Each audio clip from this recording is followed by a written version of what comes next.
From billion-dollar mega yachts to the fastest speedboats on the planet to life-ending disasters, this is the Billionaire Yacht Tier List. Bill Gates bought a $600 million hydrogen-powered, eco-friendly super yacht.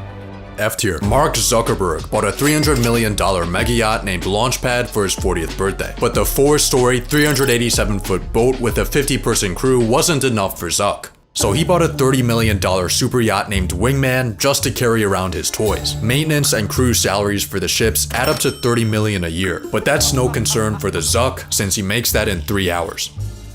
Mark Zuckerberg is my dream man. Despite only making 120 grand a year, Vladimir Putin has been linked to a variety of yachts, one of them being the 270-foot Graceful, which has ultra-luxury cabins, $34,000 designer beds, marble bathrooms with gold-plated fixtures, and a swimming pool that transforms into a dance floor. But in February 2022, in the middle of a repair, the yacht abruptly left a German shipyard at night. The reason for the bizarre escape was given 2 weeks later, when Putin invaded Ukraine and retaliatory sanctions were placed on Russian assets. We're joining with European allies to find and seize their yachts. We're coming for you, ill-begotten gains. While Graceful managed to duck seizure, Putin's $700 million yacht wasn't so lucky. Talking about ill-begotten gains with Nancy Pelosi right behind you is crazy work. I'd say Putin gets a B tier. And only one man could deliver a ride like this. The one, the only. B Diddy. How you doing, man? How you doing? What's up? You do not do small, do you? In 2004, Diddy was partying on his $6.3 million yacht when it was raided by police. According to a party attender, Puffy just freaked. He's always worried that people are out to get him because of his fame, so he just ran for it. But it turned out the raid was an accident. The police had mistook the boat guests for a crew of thugs, and when they realized their mistake, they were most apologetic. Why they didn't find it suspicious that Diddy turned into Usain Bolt the second they showed up, I guess we'll never know. But it was a very costly oversight. As Diddy's empire expanded, his yachts got better and better. By 2022, he was a billionaire, allowing him to charter the $1 million per week super yacht named Victorious. And in December of 2022, Diddy made the most of this family-friendly yacht by bringing his 24-year-old son on board, which turned out to be a terrible mistake.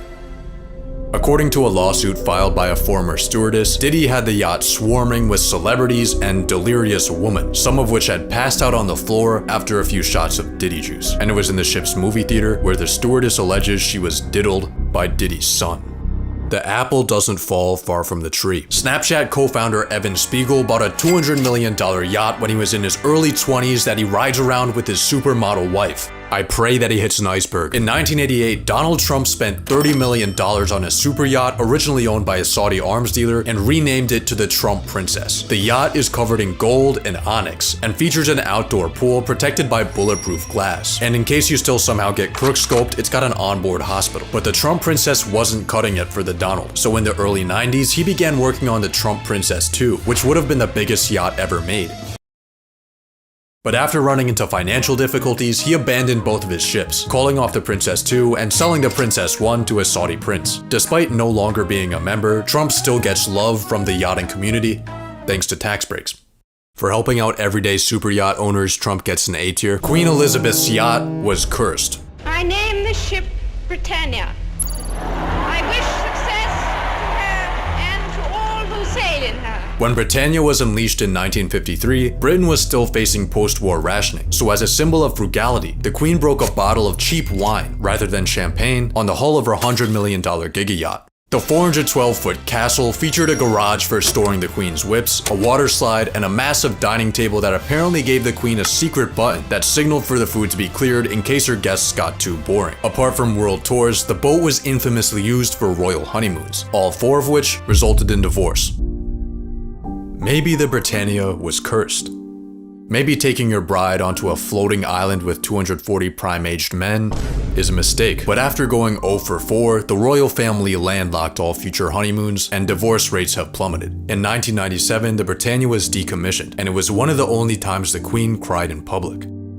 Britannia's got some decent lore, but it doesn't have one and only god tier status. In 2015, Saudi Crown Prince Mohammed bin Salman threw a massive party on a private island, where him and a few dozen of his Saudi boys flew out 150 women, STD tested all of them, took away their phones, and then had one massive prayer session. But after local news got word of his Haramathon, the crown prince realized he needed more privacy. So one day while vacationing in France, he saw a massive boat anchored on the coast that would serve his needs. And in the most expensive impulse buy of all time, he dropped $500 million on the Serene. This 7-story, 439-foot giga yacht has 3 swimming pools, an underwater viewing room, a snow room with real snow, a 5-person submarine, 2 helipads, and multiple gourmet kitchens. The prince's lavish spending was called out for being hypocritical, as he was cutting salaries at the same time, but bin Salman wasn't the only controversial figure to use a Serene. The previous owner was a vodka billionaire, and to help offset the $40 million a year running costs, he offered the boat for charter. One of his guests, who paid $5 million for a 1-week vacation, was professional climate activist Bill Gates. Bin Salman is an A-tier baller. In 1998, during an Australian yacht race, tech billionaire Larry Ellison drove his racing yacht named Sayonara into the eye of a hurricane. You literally exit the wave, it's like falling down an elevator shaft. Surface tension in the water is such that it's literally like your boat being dropped off a 4-story building onto asphalt. The race ended in 6 deaths, but through sheer luck, Larry and his team managed to escape with only a few broken bones and took home first place. If our boat had sunk, we all would have died. Larry's one key takeaway from this brush with death was that his boat wasn't fast enough. His next racing yacht had a 20-story high carbon fiber wing, and with him at the helm, Team USA won the America's Cup for the first time in 15 years. But for his leisure time, Larry goes for ultra-luxury yachts, like the Ronin, the Katana, the Rising Sun, and the Musashi, all of which were named and designed after the way of the samurai, which Larry has an obsession with. You're not a weeaboo, you're just poor. Larry is the quintessential billionaire sidequester. The $300 million motor yacht A and $600 million sailing yacht A are 2 of the most striking boats ever built. But there's one problem. Their owner is Russian. Luckily for Andrei Melnichenko, motor yacht A was in safe waters when the sanctions kicked in, but sailing yacht A was caught lacking in an Italian port, and here's the crazy part. According to Italian law, frozen assets must be returned to their owners in the same condition they were at the time of freezing. So thanks to staff salaries, insurance, and upkeep, the Italian government has been running up $1 million a month for this single boat to sit and do nothing. Once the sanctions get lifted, Italy might be able to send the bill to Andrei, but based on how things are going, that might take a little while. Free sailing yacht A. In 2009, Steve Jobs began working with the designer on a $120 million super yacht, but he had a problem. At the time, he was facing a battle with cancer, and after years of work on the yacht, Jobs told his biographer, "I know that it's possible I will die and leave my wife with a half-built boat, but I have to keep going on it. If I don't, it's an admission that I'm about to die." In the end, Steve was half correct. He did die, but he left his wife Lorene with a fully built boat. 1 year after Steve's death, Venus was unveiled. The one-of-a-kind vessel resembles an Apple product, being an overpriced hunk of beautiful minimalism, complete with a charging port. It features floor-to-ceiling glass made by the engineers behind legendary Apple monuments, and it runs on 27-inch iMacs, which someone must have forgotten to update.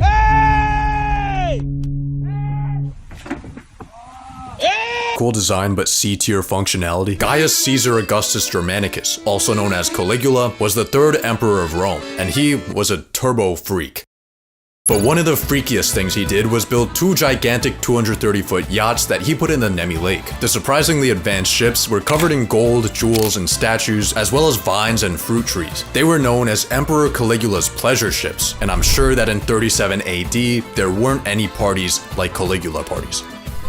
History doesn't repeat itself, but it often rhymes. In August of 2024, tech billionaire Mike Lynch, aka the British Bill Gates, was celebrating a miraculous legal victory where he had avoided a 99.3% chance of life in prison. I had to say goodbye to everything and everyone. I didn't know if I'd ever be coming back. So now it's very strange, you have a new life. To party to his new life, he had invited his friends and family on his massive super yacht named Bayesian. Upon construction, its 237-foot mast was the tallest in the world, only beaten years later by another bald tech billionaire. In the early morning of August 19th, the Bayesian was anchored less than a mile away from shore in Sicily with Mike and his gang on board when an extreme storm hit the area.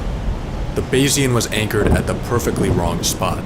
After getting hit by a downburst as strong as a tornado, the boat lost power. Within a few minutes, it had flipped on its side and sank to the bottom of the Mediterranean. The exact reasons for this disaster, which experts describe as 1 in a million, are uncertain. In an effort to win mast measuring contests, the Bayesian may have been destabilized from a top-heavy design. Its keel was also retracted when it sank, which would have reduced stability. But the CEO of the company that built the yacht disagrees, saying that the ship was an unsinkable ship. Calling any ship unsinkable is insane, especially after it already sank. He blames the crash on failures of the 10-man crew, claiming the boat would have been fine had certain precautions been taken. But regardless of the cause, 7 of the yacht's passengers lost their lives, including Mike and his daughter. 4 of the victims had no water in their lungs, implying they had run out of oxygen in air pockets after the boat had sunk. This was what we thought OceanGate was. F tier for safety concerns, film producer David Geffen spent $500 million on The Rising Sun. The 454-foot luxury yacht was known for housing Geffen's high-profile guests, including presidents, celebrities, tech billionaires, singers, and even professional climate activists. But David's yacht would get him into hot water during the middle of the pandemic. In a now-deleted Instagram post, he shared a picture of his super yacht, saying that he was isolating on it in the Grenadines and hoping all of us poors are staying safe. That's his yacht. He is posting a glamour photo of his yacht. Stay safe, everyone. I'm avoiding the virus on my large yacht in the Caribbean. That's probably the hardest flex of all time. I'll kill you. I will kill you. You know I'll kill you. I will kill you. I will kill you. The Lamborghini 63 is the only yacht that comes equipped with seatbelts thanks to its top speed of 63 knots, which is 20 knots faster than the Coast Guard. Its cockpit is ripped straight from a normal Lambo, including its fighter jet start buttons that control its twin V12 engines with 2,000 horsepower each. The first person to get their hands on the $4 million supercar of the sea was UFC champion Conor McGregor. It makes sense to me that the fastest and flashiest yacht on the market is owned by Conor and a guy that thinks he's Conor. To your face. Conor's not a billionaire. I just really like the Lambo. In 1881, JP Morgan bought a 185-foot yacht named Corsair. But 9 years later, he needed something better to flex on his rich friends in the New York Yacht Club. So he built the 241-foot Corsair II. But a few years later, after giving it to the military, he got the 304-foot Corsair III. When it was launched in 1898, a journalist asked JP how much it would cost to operate such a massive yacht. The king of banking's reply would become one of the most famous lines in history. Sir, if you have to ask that question, you can't afford it. I wonder how much it would cost to operate such a massive yacht. Walmart monarch Nancy Walton's $300 million super yacht can't catch a break. In 2023, protesters in Ibiza sprayed it with paint-filled fire extinguishers, then held up a banner saying "You consume, others suffer." A few months later, another activist group blasted the yacht again in Barcelona. The protesters were calling out the waste of the ultra-wealthy, and the fact that the same billionaires preaching sustainability are the ones most responsible for deep-frying the planet, thanks in part to their leisure activities. After both vandalizations, members of the yacht's crew cleaned off the paint. Nancy Walton probably went back to her travels without even noticing. The protesters probably went back to Walmart to stock up on more paint. And the cycle of capitalism continued. Valve co-founder Gabe Newell spends most of his time at sea on his billion-dollar army of yachts. During the pandemic, he had his 220-foot support vessel named Dapple follow him around as a floating hospital. After COVID died down, he sold that boat to Zuck and now daily drives the 300-foot Tranquility, which was originally owned by legendary fraudster Jolo. But Gabe might have no use for the massive luxury boat once he gets done building his even more massive Project Y722. For exploring, he has a research vessel named Pressure Drop, but for more extreme adventures, his ocean exploration company Inkfish has a submarine that's been to the very bottom of the Mariana Trench. On their first descent, they mainly just found plastic. But if Gabe keeps on going, who knows what he'll discover.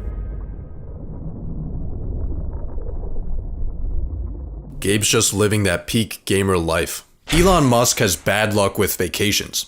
In 2000, when he was the CEO of X.com, he took his first ever break from work to go on a honeymoon with his then wife. But during the plane ride, Elon got ousted as CEO by X.com's board. On his second attempt at a honeymoon a few months later, he almost died of malaria. The next time he took a week off, his friend's rocket exploded. The time after that, it was Elon's rocket that blew up. According to the Musk, the lesson here is, don't take a week off.